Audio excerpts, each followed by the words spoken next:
C.S. 루이스가 이런 말을 했습니다. 마귀가 잘 못하는 것이 세 가지가 있다 그랬습니다. 그 하나가 뭘까? 유머라고 합니다. 유머. 마귀는 유머 감각이 없대요. 또 하나 감사. 마귀는 감사를 잘 못한대요. 특별히 어려운 일을 만났을 때 감사 못하는 거죠. 또 마귀가 잘 못하는 게 뭘까? 기쁨이다 그랬습니다. 기쁨. 항상 기뻐하고 또 범사에 감사하고 이런 일들 마귀가 잘 못한다 그래요. 자, 오늘 감사로 시작하는 기적 그랬습니다. 삶에 어떤 어려움이 닥치든지 가장 좋은 것으로 채워주신다는 사실을 믿는다면 오늘 어려워도 우리는 감사할 수 있을 것입니다. 비가 오나 눈이 오나 바람이 부나 어떤 환경 속에서도 감사하는 것이 하나님의 뜻이다. 성경은 그렇게 얘기합니다. 우리의 말에는 환경과 여건을 변화시킬 수 있는 다양한 접속사가 있습니다. 문장과 문장, 단어와 단어를 연결하는 품사를 접속사라고 하는데 이 접속사에는 순접 접속사와 역접 접속사가 있죠. 예를 들어서 이런 겁니다. 건강합니다. 그래서 감사합니다. 건강이 좋지 않습니다. 그렇지만 감사합니다. 모든 성도들의 삶에 비도 오고 눈도 오고 바람도 불 것이다. 그러나 가장 좋은 것으로 채워질 주님을 바라보고 하나님 앞에 감사하는 것이다. 그래서 감사, 그래도 감사, 그리고 감사, 그것은 감사, 그러므로 감사, 그것이 감사, 그러니까 감사. 그리하실지라도 감사, 그리 아니하실지라도 감사, 그러나 감사, 그렇지만 감사, 그럼에도 감사, 그런데 감사, 그저 감사, 아주 그냥 감사, 그래도 감사, 저래도 감사, 순간순간 감사, 매일매일 감사, 항상 감사, 범사에 감사, 모든 것이 감사, 전천후 감사, 비가 오나 눈이 오나 바람이 부나 감사, 오직 주님께 감사. 이렇게 감사하는 여러분 되길 바랍니다. 감사가 하나님의 뜻이라니까요. 하나님의 뜻을 위해서 우리가 살면 모든 것 하나님이 다 주시는 것이죠. 자, 다윗의 삶은 참 굴곡진 삶이었습니다. 너무너무 굴곡진 삶이었죠. 성경에 보니까 여호수아나 다니엘이나 느헤미야나 이와같이 완벽한 리더가 아니었습니다. 실수가 많고 넘어지고 영혼에 늘 고난의 짐을 숙명처럼 짊어지고 살아가는 사람, 그런 다윗이었습니다. 겉모습은 아주 강해 보여도 속은 한없이 여린 사람, 상황이 급하면 미친 척도 하고 어린애처럼 엉엉 울기도 하고 하나님께 매달리고 치명적 질수도 하고 넘어졌던 사람 다윗입니다. 이 다윗은 성공도 실패도 칭찬도 비난도 배신의 아픔도 진한 우정도 불같은 로맨스도 목숨을 건 전투도 교활한 인간들의 모함도 다 모두 다 겪었던 사람입니다. 구약 성경에서 가장 긴 성경 시편 가운데 3분의 2를 쓰는 필력을 자랑합니다. 연약한 자의 불같은 사랑으로 구구절절히 녹여낸 울부짖으며 거짓없는 고백이고 간절한 기도가 시편입니다. 성경의 신약 성경의 시작, 아브라함과 다윗의 자손 예수 그리스도의 세계라 그랬습니다.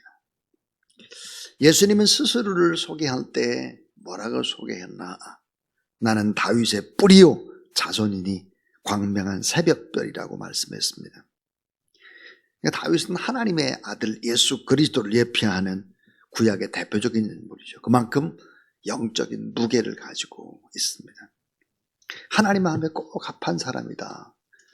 어떻게 그게 가능했을까? 오늘 시편 18편은 1절부터 50절까지 아주 긴 시입니다. 이 시 속에서 다윗은 하나님과의 만남, 고난을 뛰어넘는 과정과 간증과 찬양과 기도가 녹아 배어 있는 귀한 하나님의 말씀이 시편 18편입니다. 오늘 저는 세 가지 얘기를 하고 우리 또 뜨겁게 기도하기를 원합니다. 자, 이 다윗의 간증, 다윗의 찬양, 다윗의 기도가 어떤 거였을까? 그 첫 번째는 따라하세요. 절대 감사와 자, 절대 감사예요. 절대 감사와 찬양의 기적이 녹여 있습니다. 시편 18편에 자, 절대 감사합니다. 절대 감사. 나의 힘이 되신 여호와여, 내가 주를 사랑하나이다. 여호와는 나의 반석이시요 나의 요새시요 나를 건지시는 자시요 나의 하나님이요 피할 바위요 방패요 구원의 뿌리시니 나의 산성이시도다 그랬습니다. 감사와 찬양 절대적인 것이었습니다. 절대. 감사를 절대화시킬 수 있다면 감사를 저희 교회 주보에 보면 맨 주보의 1번이 감사입니다. 감사.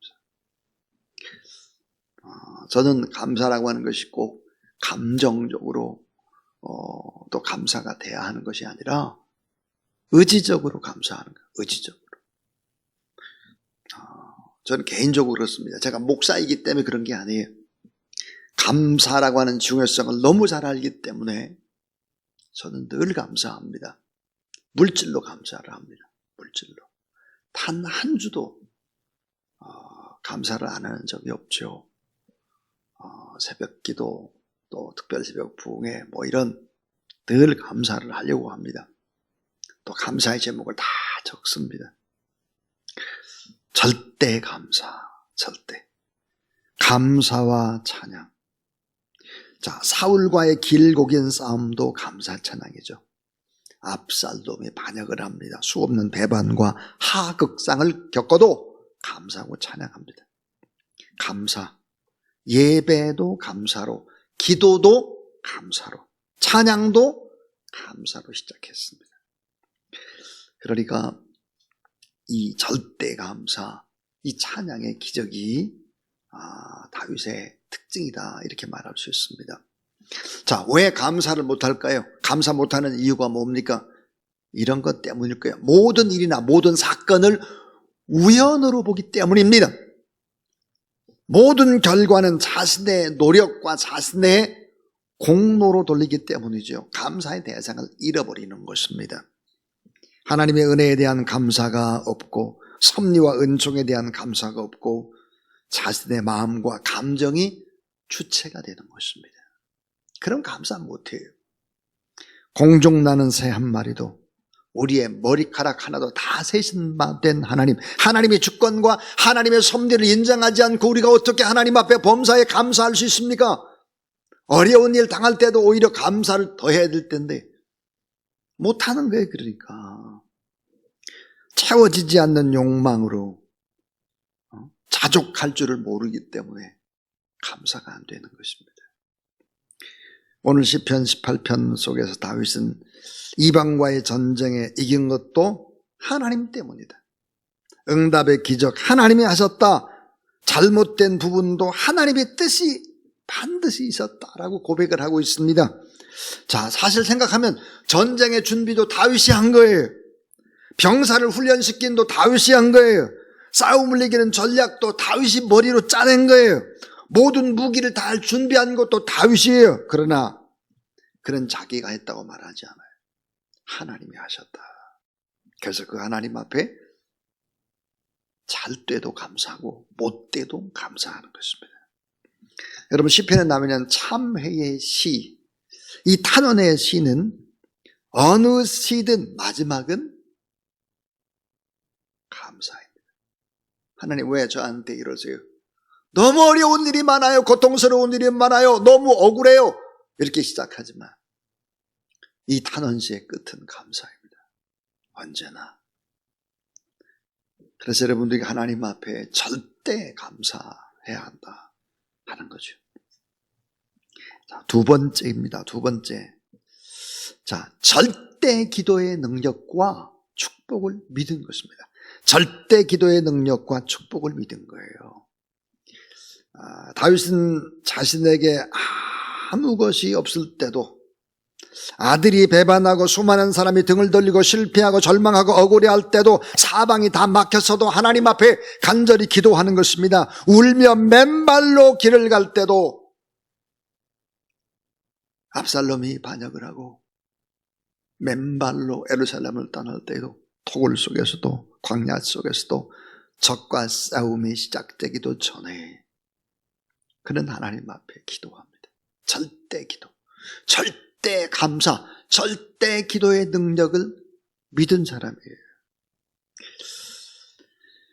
자, 기도하는 사람이 복이고 분명히 기도하면 응답받고 기도하면 하나님의 뜻이 이루어지고 기도가 최고의 힘이고 최고의 능력이고 기도한 모든 것이 좋게 새롭게 만들어지고 역사한다는 사실을 믿은 거예요. 오늘 이 밤에 여러분 기도의 능력을 믿는 여러분 되길 주의 이름으로 축원합니다. 마태복음 16장 19절을 보니까 무엇이든지 풀리리라. 무엇이든지.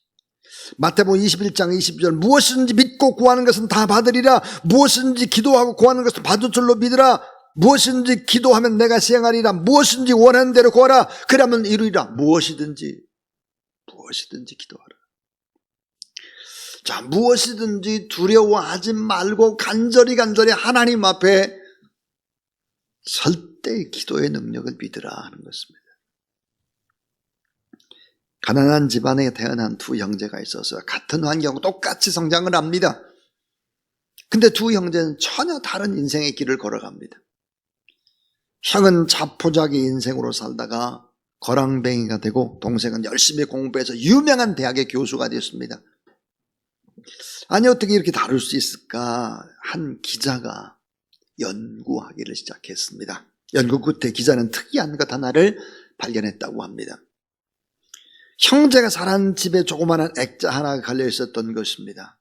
두 형제는 그 액자 속에서 적힌 글을 보면서 살아난 거죠.